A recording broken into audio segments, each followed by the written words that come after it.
Bienvenue dans Next Gen Manufacturing Nexus. Alors imaginez un instant qu'on puisse suivre un atome, un seul, à travers toute une usine. C'est un peu fou, non? Eh bien c'est la promesse au cœur de l'industrie de demain, une véritable révolution qui pourrait absolument tout changer en matière de durabilité. On va voir ensemble comment cette vision est en train de devenir une réalité. En fait, tout part de là. De cette idée à la fois simple et très très forte. Les ingénieurs ont une responsabilité directe dans la construction d'un monde durable. Ce n'est plus juste un objectif lointain, c'est devenu une mission, un devoir, surtout face à des défis comme le changement climatique. D'accord, mais comment on passe de cette grande idée à quelque chose de concret?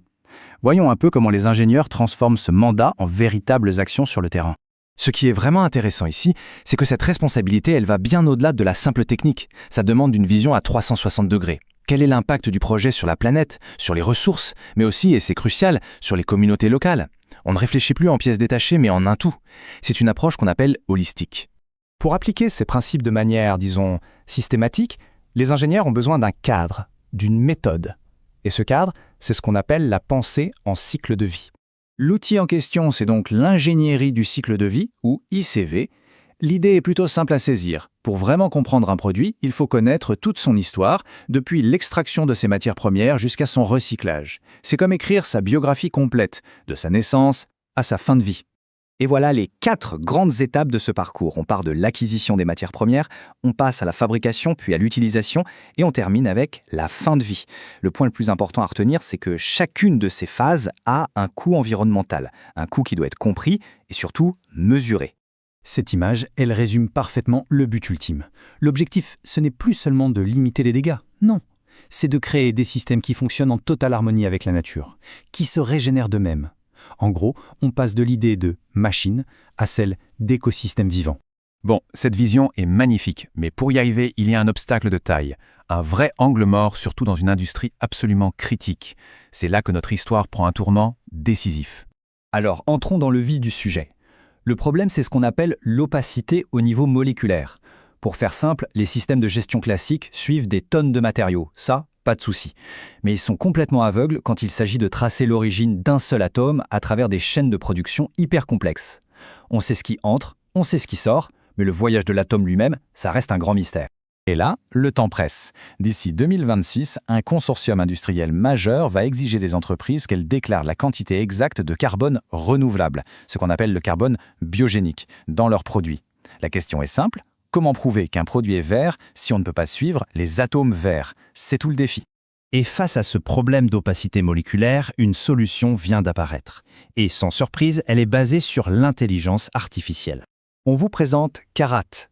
Pensez-y comme un outil d'IA révolutionnaire, une sorte de détective au niveau moléculaire, spécialisé dans les atomes de carbone. Sa mission, suivre chaque atome à la trace.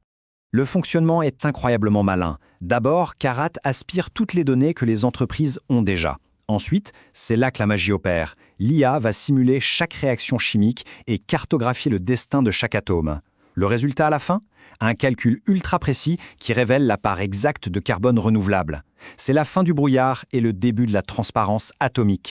Ok, passons maintenant à l'impact dans le monde réel. Comment est-ce que cette technologie transforme de simples données en une vraie stratégie de décarbonation? Regardons cette étude de cas, c'est très parlant. Des chercheurs ont analysé une chaîne de production chimique. D'abord avec 100% de combustible fossile. Résultat, tout est gris. Ensuite, ils ont remplacé une seule des matières premières par une version 100% renouvelable, ou biogénique. Et là, comme on le voit, les flux de carbone vert se propagent clairement dans tout le système. À la fin de cette simulation, un chiffre est sorti. Un seul chiffre, tout simple, mais un chiffre qui change absolument tout. Ce 22%, c'est la part exacte, précise et vérifiable de carbone renouvelable dans le produit final. Une mesure qui, jusqu'à très récemment, était impossible à obtenir avec certitude. On quitte l'ère des estimations floues pour entrer dans celle de la comptabilité carbone de haute précision. Et tout ça, ça nous ramène à notre vision globale. Parce que cette technologie, ce n'est pas juste un outil de comptabilité. C'est une brique essentielle pour construire les infrastructures intelligentes et décarbonées de demain. En rendant l'invisible visible, on peut optimiser les systèmes à une échelle qu'on n'aurait jamais imaginée avant. On termine avec cette pensée, qui donne un peu le vertige. Suivre un atome, ça résout un problème industriel majeur. C'est un fait. Mais les implications, elles sont immenses. Si on peut cartographier le voyage d'un seul atome de carbone, imaginez tout ce qu'on pourrait réinventer. Nos chaînes alimentaires, nos cycles de l'eau, nos économies. La vraie question, c'est qu'est-ce qu'on attend ?